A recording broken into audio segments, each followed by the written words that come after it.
announced yesterday the president will travel to Rome, Italy in early January to meet separately with His Holiness Pope Francis, President of Italy, Sergio Mattarella, and Prime Minister of Italy, Meloni, Giorgia Meloni. The president will have an audience with the Pope to discuss efforts to advance peace around the world, and during his meetings with the Italian leaders, he will highlight the strength of the U.S.-Italy relationship, thank Prime Minister Meloni for her strong leadership of the G7 over the past year, and discuss important challenges facing the world. We will provide more information in the days to come. And next, earlier this week, as you all saw, the U.S. International Development Finance Corporation announced a $1 billion financial initiative to support conservation of the Ecuadorian Amazon. This is a result of the president's recent trip to the Amazon and a continuation of the administration's effort to support innovative ways to address climate change through sustainable growth and development without burdening countries facing financial constraints. Switching gears just for a second here, today, President Biden announced student debt cancellation for another 55,000 public service workers, bringing the total number of individuals who have been approved for student debt relief under his administration to nearly 5 million people. The people approved for debts cancellation today include teachers, nurses, service members, law enforcement officials, and other public service workers who have dedicated their lives to giving back to their communities and who are finally earning the relief they are entitled to under the law.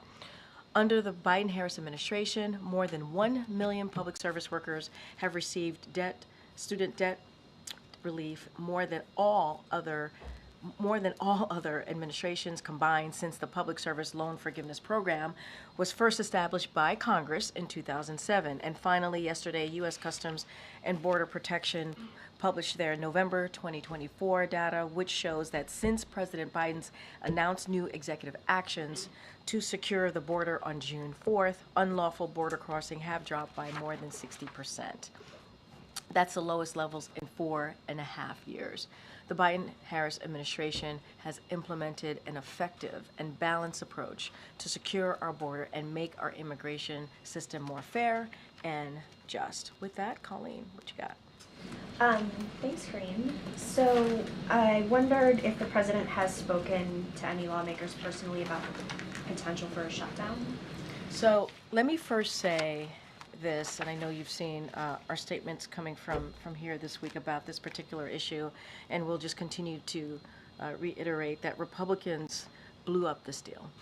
They did, and they need to fix this, period. They have to. Republican needs to stop playing politics with a government shutdown, and they are doing the bidding. They're doing the bidding of their billionaire friends. That's what we're seeing, at the expense of hardworking Americans.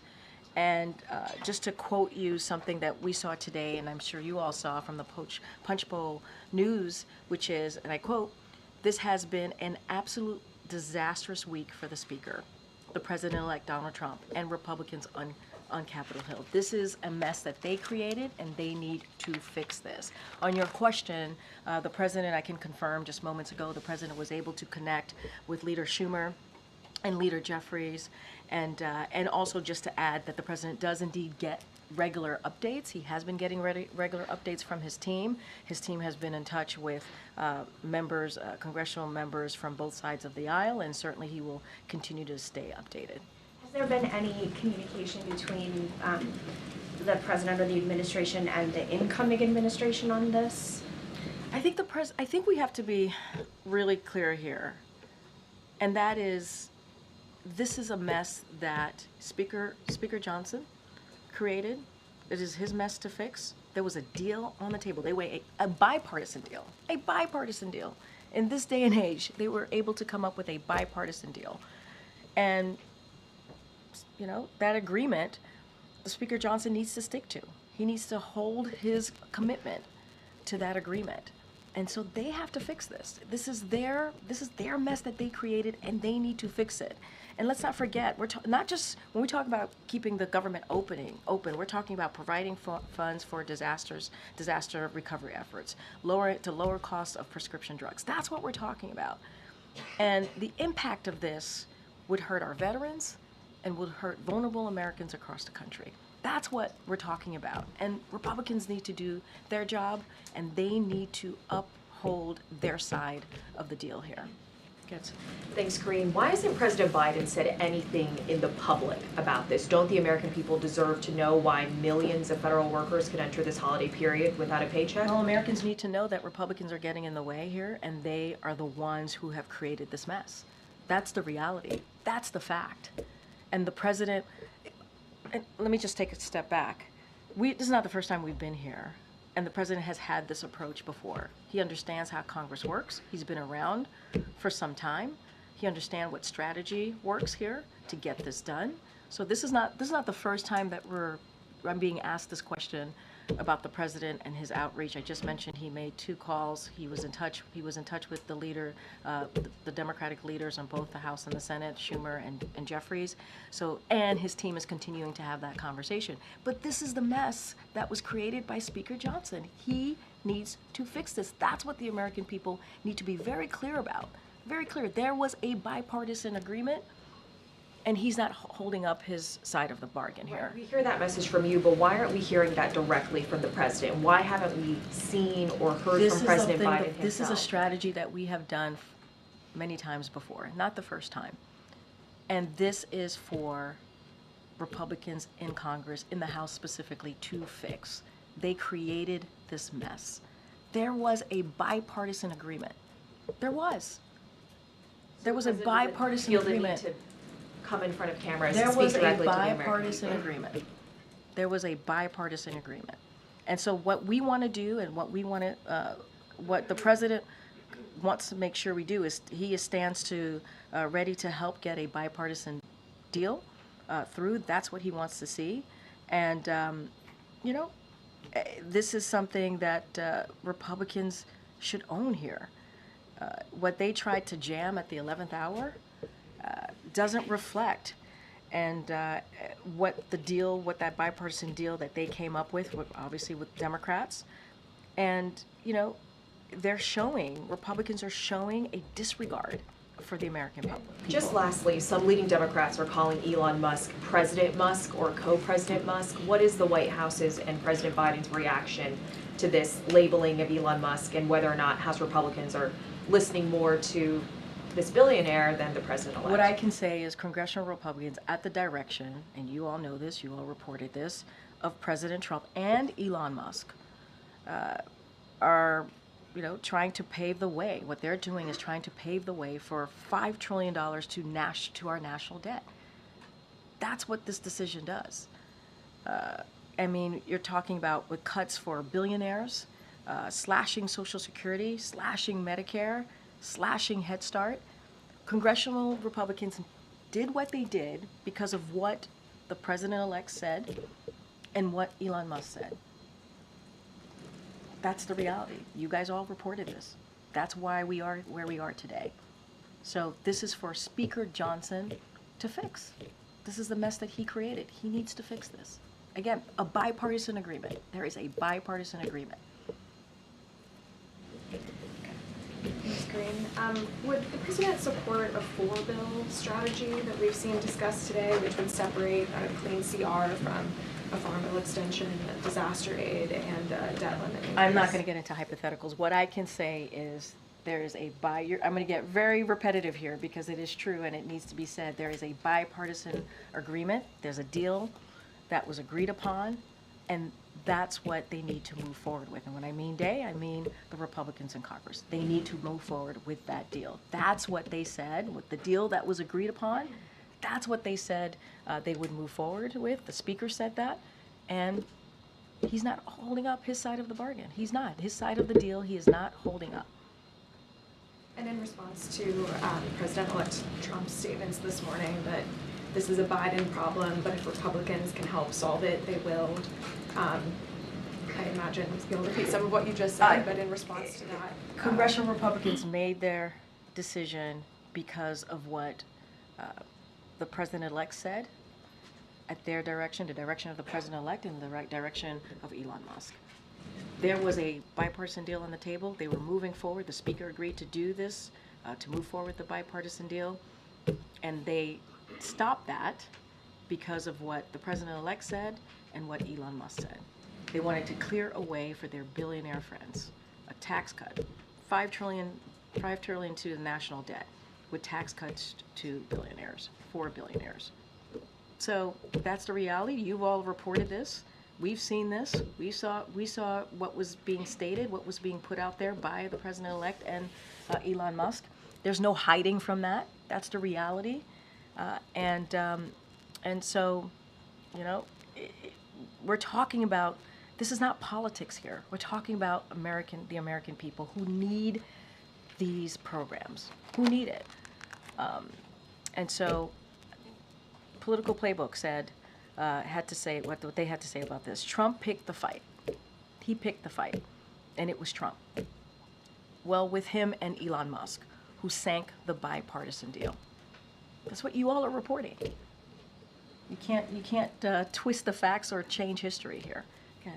So based on the White House's assessment of where things stand right now on Capitol Hill, should Americans be prepared for the government to shut down tonight at midnight? There's still time. We believe there's still time for that to not happen, for Republicans to do the right thing, to hold up their part of the deal and move forward with the bipartisan agreement.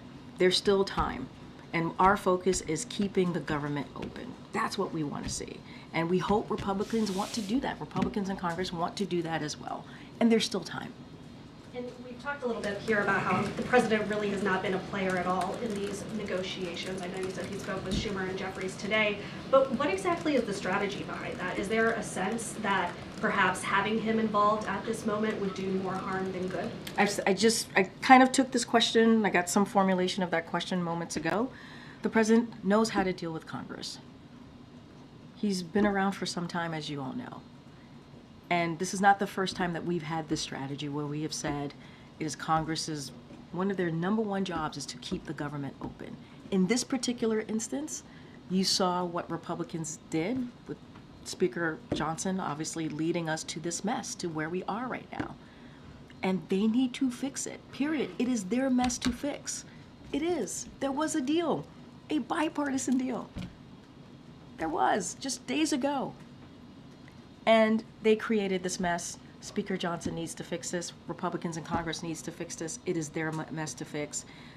And they allowed this bipartisan deal to be scuttled by the president-elect. And if the government shuts down for an extended period of time, would President Biden commit to remaining here in Washington and not going through with his holiday plans? I don't have anything. I can't get into hypotheticals. I don't have anything to share on this. We believe, as I just said moments ago, there's still time to get to a deal here, or move forward. I shouldn't say get to a deal. Move forward with the bipartisan agreement. They can't avoid a shutdown. They can. They were on their way to doing that, and it was scuttled by the president-elect and Elon Musk. This is why we're here today. That's why we're here today. Okay. Yep, okay. Karine, you said that House Speaker Mike Johnson needs to fix this. Has President Biden spoken to the House Speaker, or does he have any plans to? I've answered this in so many ways, and I'm going to answer it now. We got to be really clear. Speaker Johnson created this mess, and he needs to fix it. I don't have anything else to add beyond that. He knows, the Speaker knows how to fix this. They got to a bipartisan deal. He said he was going to move forward with it. They stopped it because of the direction that they were given by the president-elect and Elon Musk. And right now we need to focus, and we need to continue to focus on the American people. We're talking about shutting down the government that will impact veterans programs, services that Americans truly need. They know how to fix this. Republicans actually know how to fix this. That's why they were able to get a bipartisan agreement on the table. They know in order to move forward with this, you need a bipartisan agreement. And there was one, and they did not move forward with it because of what they were told by President-elect Trump and also Elon Musk. Okay. Hi, Karine. I'll go at the question another way. In this moment, is the president leading? The president is the president of the United States, and he is leading. And to be very clear, as it relates to this, I've said this many times before, moments ago, and I'll say it again. We have done the strategy before. This is not new, where we have said Congress needs to deal with this. This is their number one job, is to keep the government open. and there was an agreement on the table, not just an agreement, a bipartisan agreement. Speaker Johnson created this mess. He needs to fix it. Period. To be Period. clear, the strategy is he is leading by staying in the background. The strategy is the Congress, Republicans in particular, need to do their jobs and get out of their own way and focus on the American people, not their billionaire friends. That is what needs to happen, and that's what the president wants to see. Does the president believe that the U.S. debt ceiling should be eliminated? You all know where the president stands on this. His focus right now is keeping the government open. That's what he's going to focus on. The vice president canceled her trip to California. Can you say why? You would have to speak to her office. I can't speak to that. And then finally on Syria, really quickly, the DOD said yesterday that there are about 2,000 U.S. troops in Syria. That's double what the administration has said beforehand. Why the discrepancy? So I would have to refer you to the Department of Defense to speak to troop numbers. That is their purview. That is something that we have always been pretty consistent on, that they have to speak to. I know that they said yesterday that the additional forces are considered temporary, that they are deployed to meet shifting mission requirements, but I have to leave it to the Department of Defense, to the Pentagon, to speak to troops. Last question, Yep. Karine, and I know you have tried to answer it several times, but shouldn't Americans hear from the President of the United States just hours from a shutdown?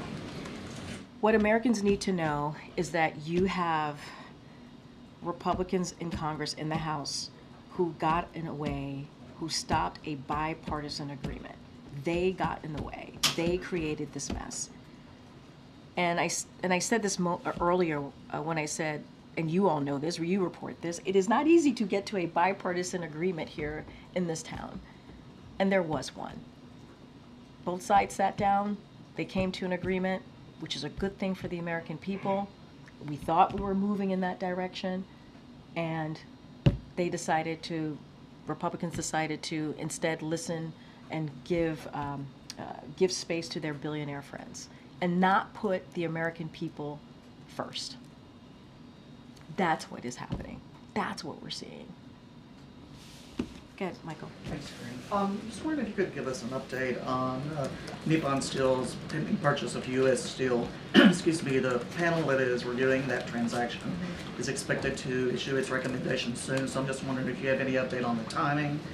And also, is the president prepared to accept those recommendations regardless of what they are, or does he plan to block them? I'm not going to get ahead of the president. I don't have any announcement to make, and so I'm just going to leave it there. Just don't have anything to share. Don't have an announcement to make at this time, and certainly not going to get ahead of the president at the podium. Even the timing? I don't, CFIUS, that's a CFIUS review. They are independent. We leave it to them to make that decision on the timing. I just don't have anything to share on this. Good, Karen. Could you talk a little bit more about the president's trip next month to Italy? In your statement last night, you said that he had accepted the invitation of the Pope to visit next month. How did that come about? Did that just happen on the phone call yesterday? Did the president express interest to the Vatican that he wanted to make this trip? It's pretty late in a term to be traveling so soon, close to the end like that. So I don't have any information for you. I would have to talk to the team about the timeline. Look, the president is looking forward to going back to Italy. As you all know, he's been there a couple of times in this in his first term, in this term, and so he's met obviously a couple times in this administration alone with His Holiness Pope Francis, and obviously he looks forward to that. As you know, he is a proud Catholic, and so that is something that he certainly was looking forward to that, and having a conversation about peace around the world. We know that is an issue that His Holiness cares about. I don't have specifics or behind the scenes private conversations on how this landed and the timing of this. What we can share is that it's happening. The president looks forward to it.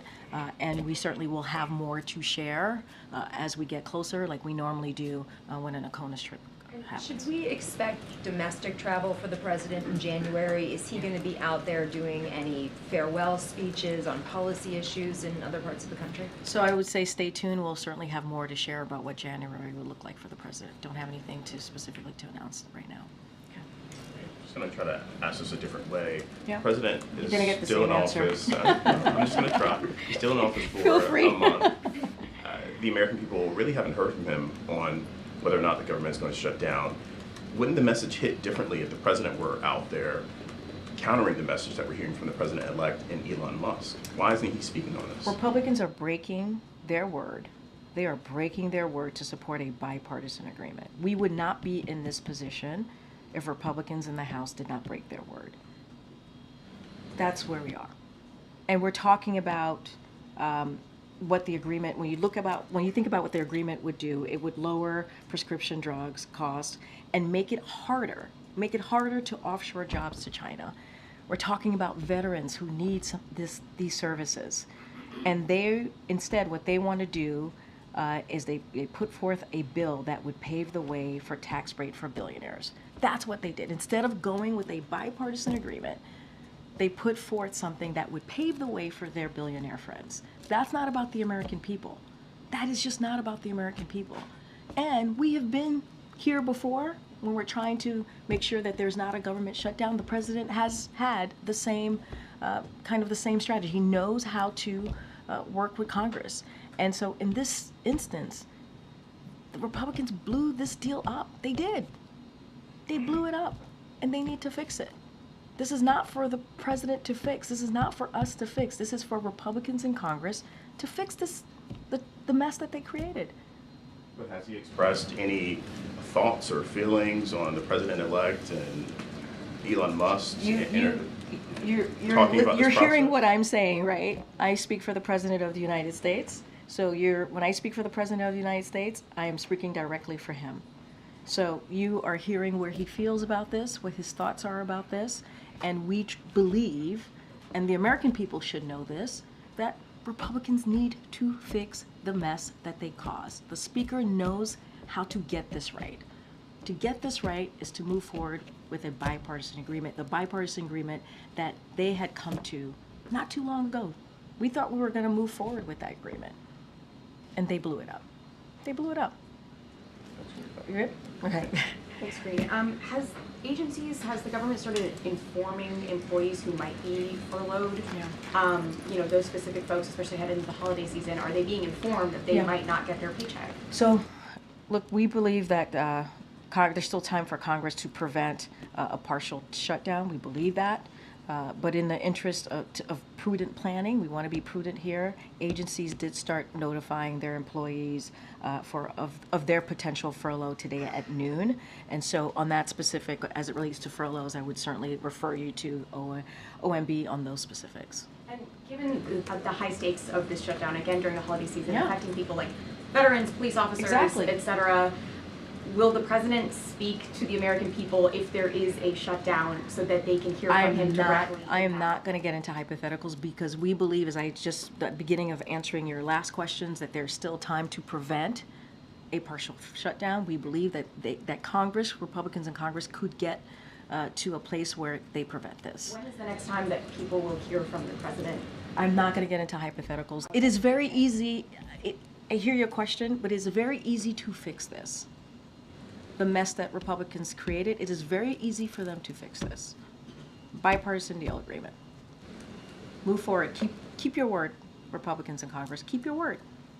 Keep your word. Go ahead. Thank you, Karine. I have a question on China. In the final month of this administration, we continue to see high-level talks between US and China, including last week.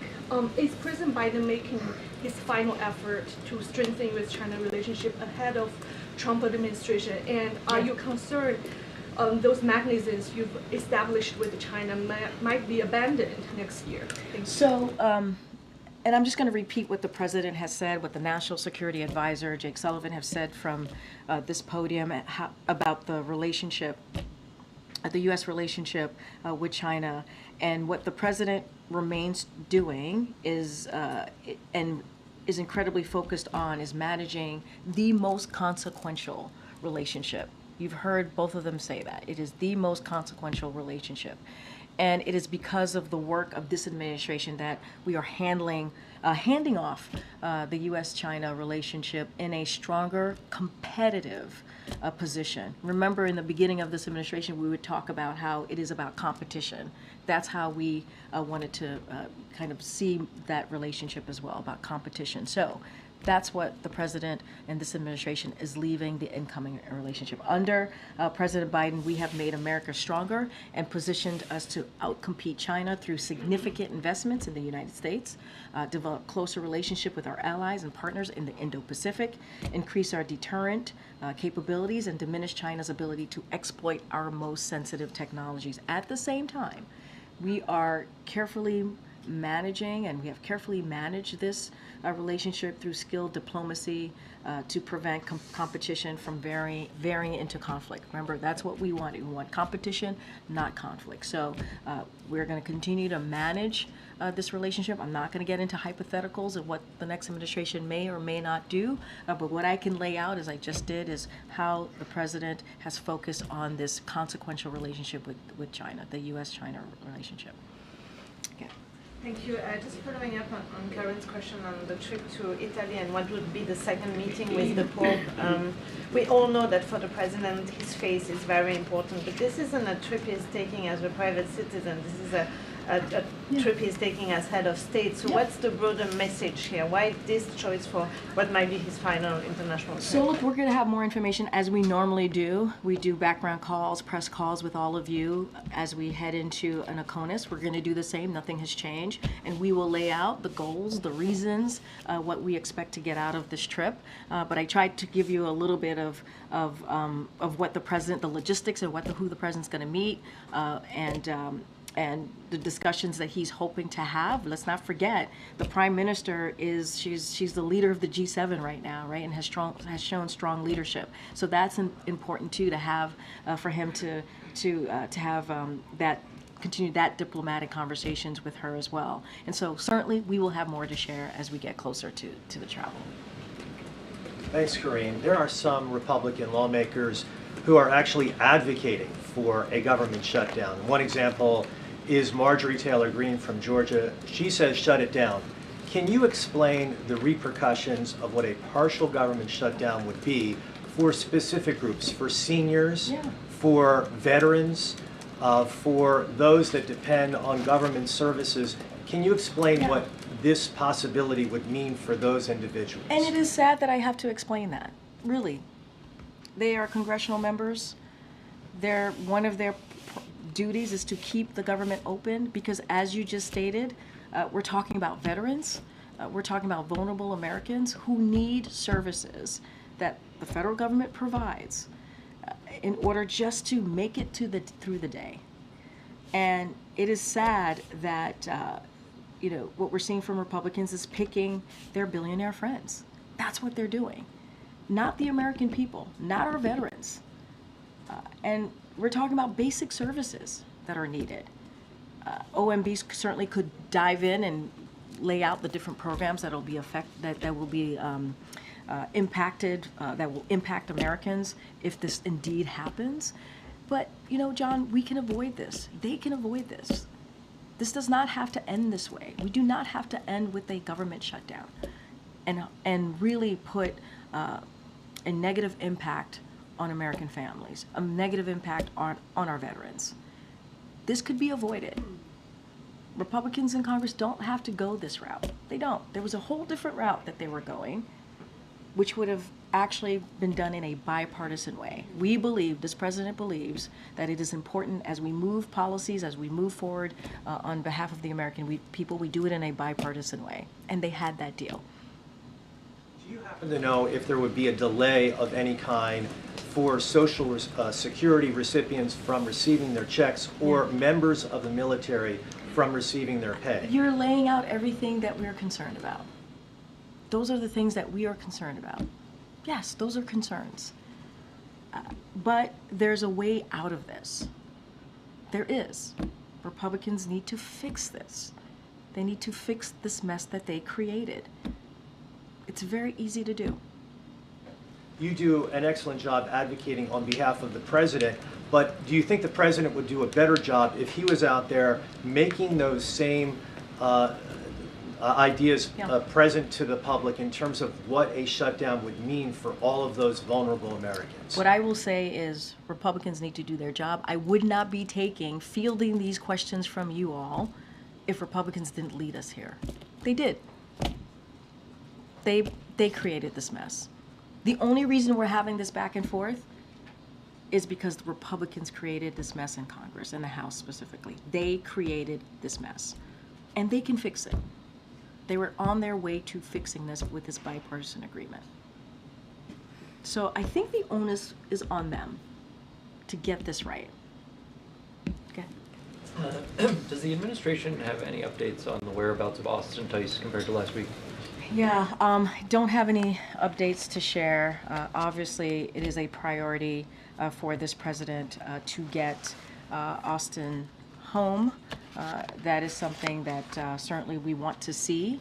I will speak to Assistant Secretary Barbara Leaf and Ambassador Roger Carstens traveled to Damascus, Syria, to engage with the Syrian people, including members of civil society, activists, and other Syrians about their vision for the future of their country and how the United States can help support them. They also met with representatives of the interim authorities to discuss transition principles shared by the United States and regional partners. In their meetings, to your question, they stressed the immense importance of finding missing U.S. citizens, including Austin Tice, and bringing them home. So that continues to be a priority. Any specifics about that meeting, I would refer you to the State Department. I know at 12:30, the two State Department officials held a on the record press conference. So I would refer you to that press conference that they had. It might still be going, but they certainly were able to talk in more details and take questions about this. And again, they touched on Austin Tice and this, and more broadly, obviously bringing U.S. citizens home. Does the president have, say, 3 top priorities for things he still wants to accomplish in the next 31 days he's in office? Well, one of the things that I can say is keeping the government open, right? We want to make sure that that happens. Congress had a bipartisan agreement. They should move forward. Republicans should not get in the way, should choose the American people first, not Republican or their billionaire friends. And so that is something that we have said many times from here, that was a priority for this president. Certainly we want to continue to excel the implementation of key priorities that the president has had, meaning the bipartisan infrastructure legislation, the CHIPS and Science Act. We want to make sure that those investments, that continues, and we want to excel on that. And we've talked about continuing to lower costs as it relates to prescription drugs, but lowering costs more broadly, certainly for the American people. And so that's our focus. That's what we've been doing, and we're going to continue certainly to do that. And we can expect more announcements on at least some of those fronts in the next few weeks. Look, I would say stay tuned. We are trying to truly run through the tape here and get as much done as we can for the American people. And we know that the American people wants us to continue to work on their behalf, and that's what the president's going to be focused on. Real briefly, since you mentioned the shutdown, different angle on that question, Sure. Potential shutdown, I should say. Yeah. Should the American people be confident that in the event of a shutdown, there would still be a smooth transition and inauguration process? That has been the president's commitment. And that you've heard directly from him. We want to make sure that there is a responsible, committed to a responsible transition. And as you know, his team, he and his team has certainly been working towards that. The team has been preparing for months to make sure that happens. I will say, though, if there is a shutdown, and I don't want to get too much into hypotheticals, but this is the reality, transition activities will be restricted. And with limited exceptions, obviously, but such as prevent imminent threats to the safety of human life or the protection of property. Those are the things that we would that we would have to be concerned about.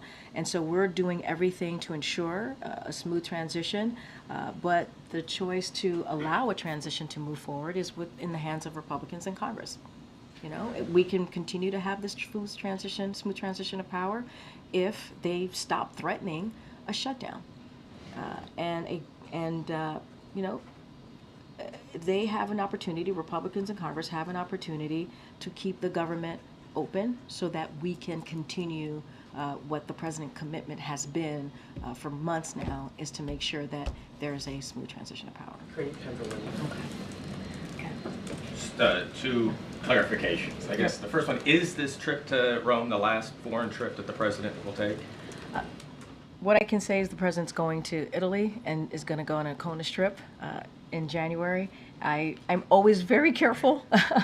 Anything could happen. But what I can say for sure is that the president's certainly going to be going to Italy.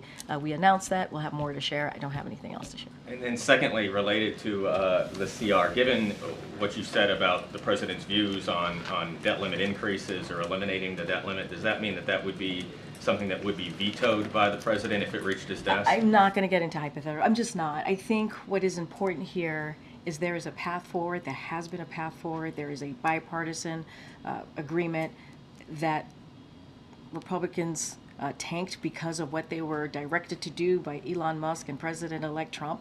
That's what happened. That is the reality that we're in now. And this is not the direction that we thought we were going just a couple of days ago. And so Republicans blew up this deal. They can fix it. It is their mess to fix. And they have to choose the American people. They have to do their basic job, is choosing the American people and delivering for them. Thanks, everybody.